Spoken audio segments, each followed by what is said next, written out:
And please put your hands together for Rich, everybody. Wanted to save it for posterity. So I had a career as a consultant for many years. And when you're a consultant, the thing that they do is they find problems that companies are having, and then they assign you to those problems and you go solve them. And I got to be known as a little bit of an expert in those problems that nobody else could solve. And I think they took it as a challenge where I kept solving the problems. At least that's what I thought when my boss came to me and said, you know, that project that you used to do in 12 weeks. And I said, yeah. He said, you're going to do it in 4. I said, oh, okay. He's like, you know that project you used to do with 6 staff members reporting to you? I said, yeah. I said, well, you're going to do it with you and one other person. I said, oh, in 4 weeks? He said, yeah.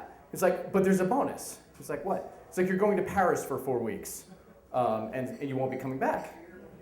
And I thought, well, that sounds fun, except that to do 12 weeks of work in 4 weeks in Paris, that just means that I'm going to get to see a lot of a conference room in Paris. He's like, oh, and the person that you're going to have on your project has never done a project like this in the past. And his name is Harper. Harper.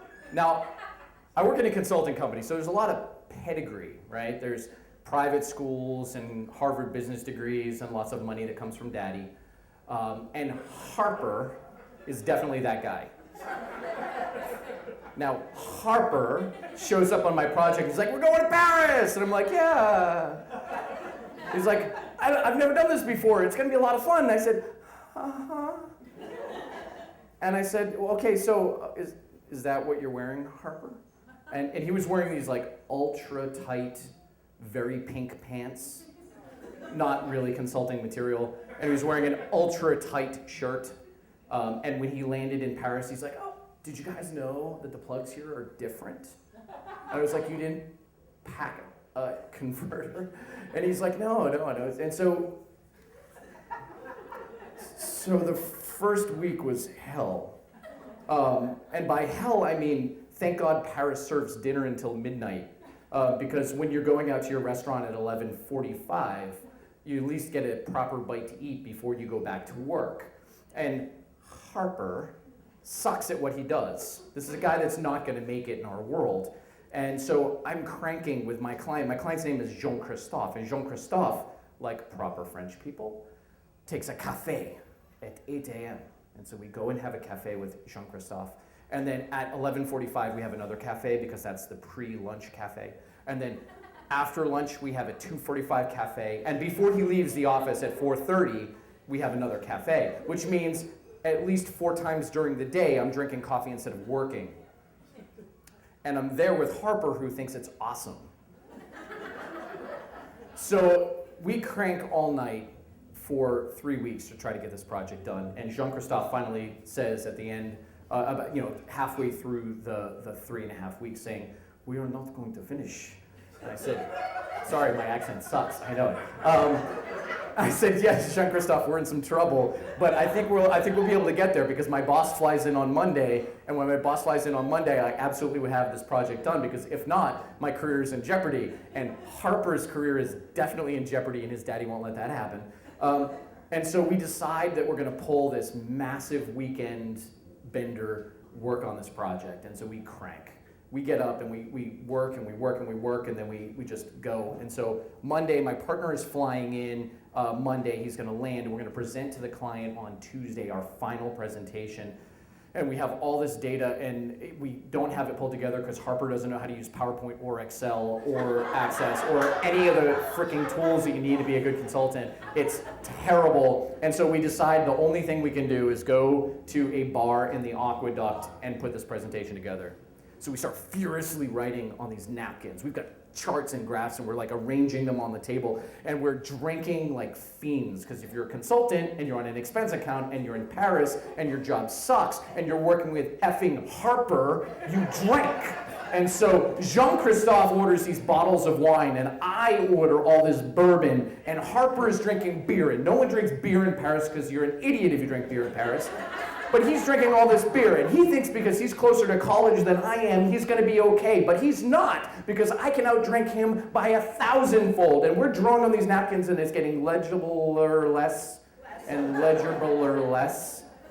And they're getting really nasty. And finally, Harper passes out on the table. And we're still working. And so finally I slap him. Harper, wake up! Harper, wake up! And he like stumbles to an awake.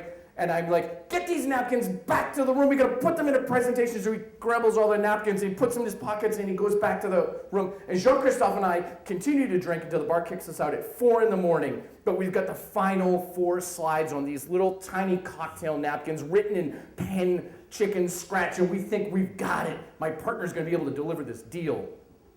Now, we get there in the morning and Harper's not there, but I'm confused by this because I tried to call Harper 4 times and it didn't work.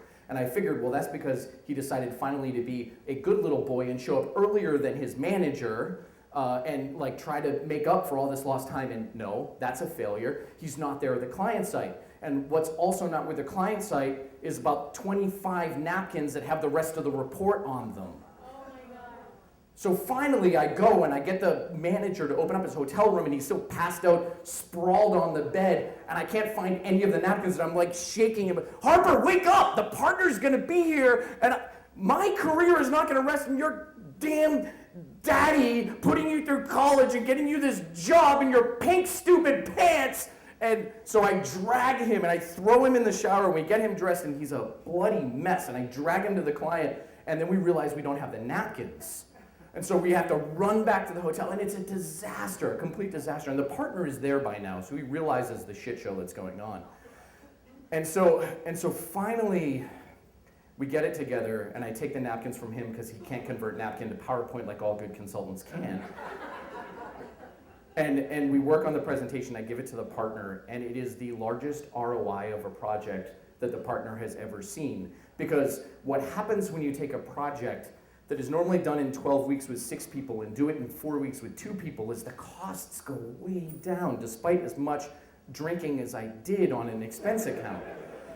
And so they can't report the ROI in any of the projects because no company would believe you had more than 1,000% ROI on a consultant's project. So they never report it.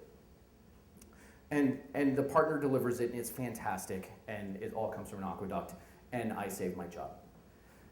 The postscript is that, as the manager, I get to do Harper's performance review.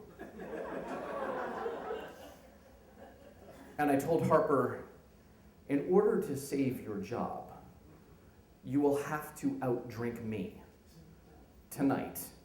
And I'm really pissed off because I don't look so good in pink pants and you made me stress like crazy.